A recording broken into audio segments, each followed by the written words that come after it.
নমস্কার দর্শক, সংবাদ আবির্ভাবের গুরুত্বপূর্ণ সংবাদে আপনাদের সকলকে স্বাগত।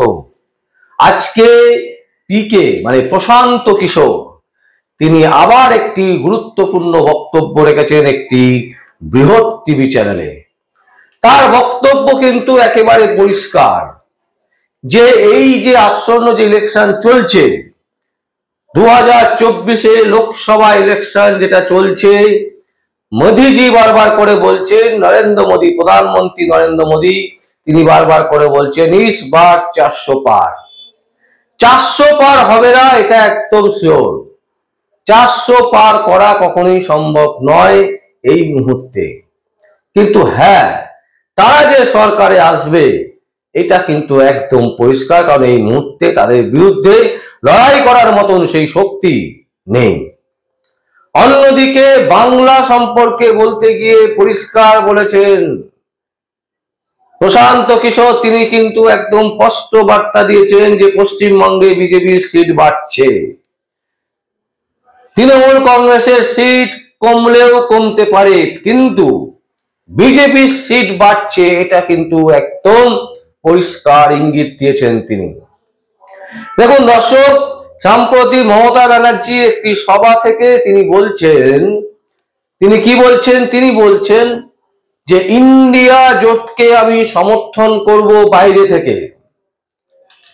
প্রশ্ন হচ্ছে মমতা ব্যানার্জি এই ধরনের কথা কেন বলছেন, কেন তিনি দুদিকে নৌকায় পা দিয়ে আছেন? তিনি বলছেন যে ইন্ডিয়া জোটের বাইরে থেকে যদি সমর্থন লাগে, বাইরে থেকে যদি সমর্থন করা হয় তো আমি বাইরে থেকে সমর্থন করব। আমি ইন্ডিয়া জোটকে সমর্থন করতে চাই। তার কারণ হচ্ছে তৃণমূল কংগ্রেস বুঝতে পারছে না, মাননীয় মুখ্যমন্ত্রী মমতা ব্যানার্জি তিনি বুঝতে পারছেন না যে কোন দিকে পাল্লা ভারী। কারণ তিনি যেভাবে চিৎকার চেঁচামেচি করছেন, তার সবাই যে লোকজন হচ্ছে না এটা আমরা দেখতে পাচ্ছি, এটা পরিষ্কার। তিনিও বুঝতে পারছেন যে তার ভাইপোর জনসভাতেও লোকজন নেই, তার সভাতেও লোকজন নেই, কিন্তু তিনি এটা বুঝতে পারছেন না যে সর্বভারতীয় স্তরে কংগ্রেস সহ যে জোট, সেই জোট কতটা ভালো ফল করবে, বা বিজেপি কি আদৌ কমে যাবে, সিট সংখ্যা কি বিজেপির কমবে। এই ক্যালকুলেশন থেকে মমতা ব্যানার্জি বুঝতে পারছেন না যে তিনি কোন দিকে পা বাড়াবেন। যদিও সর্বভারতীয় কংগ্রেস কিন্তু মমতা ব্যানার্জির জন্য দরজা খোলা রেখেছেন। তারা জানেন মমতা ব্যানার্জি দুর্নীতিগ্রস্ত, পুরো সরকারটা দুর্নীতিতে ভরা, তারপরেও বিজেপিকে আটকাবার জন্য তারা কিন্তু দরজা খোলা রেখেছেন। দেখুন একটা জিনিস, বঙ্গে এই পশ্চিমবঙ্গে তৃণমূল কংগ্রেসের সাথে কংগ্রেসের কোনো সিট সমঝোতা হয়নি। এমনকি মমতা ব্যানার্জি নিজের জেদ বশত তিনি কোন রকম সিট ছাড়তে চাননি কংগ্রেসকে। সেই কংগ্রেসও কিন্তু তৃণমূল কংগ্রেসকে নমনীয়তা দেখাচ্ছে। কারণ যদি কোনো কারণে বিজেপির সিট কমে যায় তাহলে কংগ্রেস কি করবে, এই চোরেদের সরকারের যে সিট, সেই সিট নিয়ে সরকার গঠন করবে। এই চিন্তা ভাবনা থেকেই কিন্তু কংগ্রেসও রাস্তা খোলা রেখেছে। তৃণমূল কংগ্রেসের সুপ্রিমো তিনিও বুঝতে পারছেন না যে বিজেপি কি করবে, তাই তিনি আগে ভাগে ভোট চলাকালীন মাঝখানে তিনি বলে রাখলেন যে ইন্ডিয়া জোটকে আমি সমর্থন করব বাইরে থেকে, যদি ইন্ডিয়া জোট সেই জায়গায় পৌঁছায়। তার মানে তিনি আত্মবিশ্বাসী নন যে বিজেপি আসবেই। কিন্তু প্রশান্ত কিশোর উল্টো কথা বলছেন।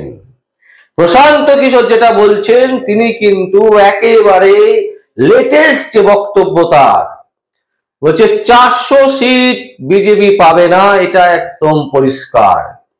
কিন্তু বিজেপি আসছে, এনডিএ জোট সরকার করবে, এটা কিন্তু একেবারে পরিষ্কার।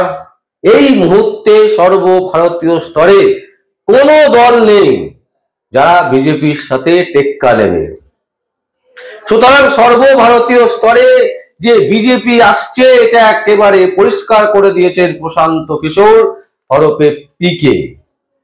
আর বাংলা সম্পর্কে তার যেটা বক্তব্য, তিনি যেটা স্পষ্ট ভাষায় বলেছেন, তাতে কিন্তু পরিষ্কার ইঙ্গিত দিয়েছেন যে বিজেপির যা সিট ছিল সেই সিটের থেকে বিজেপির সিট কিন্তু বাড়বে এবং বিজেপি ভালো পার্সেন্টেজ ভোট বাংলা থেকে পাবে। দর্শক, আমরা বলেছিলাম আমাদের যে সমীক্ষা, তাতে আমরা স্পষ্ট ব্যাখ্যা করেছিলাম যে 22 থেকে 25টা সিট বিজেপি কিন্তু পেতে চলেছে এবং সেই যে সমীক্ষার রিপোর্ট যেটা আমরা আপনাদের সামনে তুলে ধরেছিলাম সেটাকেই এখনো পর্যন্ত আমরা স্টিল দাঁড়িয়ে আছি যে লোকসভা নির্বাচনে পশ্চিমবঙ্গ থেকে 22 থেকে 25টা সিট বিজেপি পেতে চলেছে। এটা একেবারে পরিষ্কার। আগামী দিনে যেদিন 4 তারিখে 4 জুন যেদিনকে রেজাল্ট বেরোবে সেই দিনকে আমরা দেখব আমাদের সমীক্ষার ফলাফল কতটা মিলল। আর প্রশান্ত কিশোর যেটা বলছেন যে তৃণমূল কংগ্রেসের আসন কমতে পারে কিন্তু বিজেপির আসন বাড়বে, তার এই যে গণৎকার, তিনি যে বক্তব্য রাখছেন, তিনি যেভাবে ব্যাখ্যা করে বলে দিচ্ছেন, সেটা কতটা মেলে সেই দিকেও আমাদের চোখ থাকবে। আর আপনাদের চোখ থাকুক সংবাদ আবির্ভাবে। আমার নাম বিশ্বজিৎ পাল, সংবাদ আবির্ভাবের জন্য।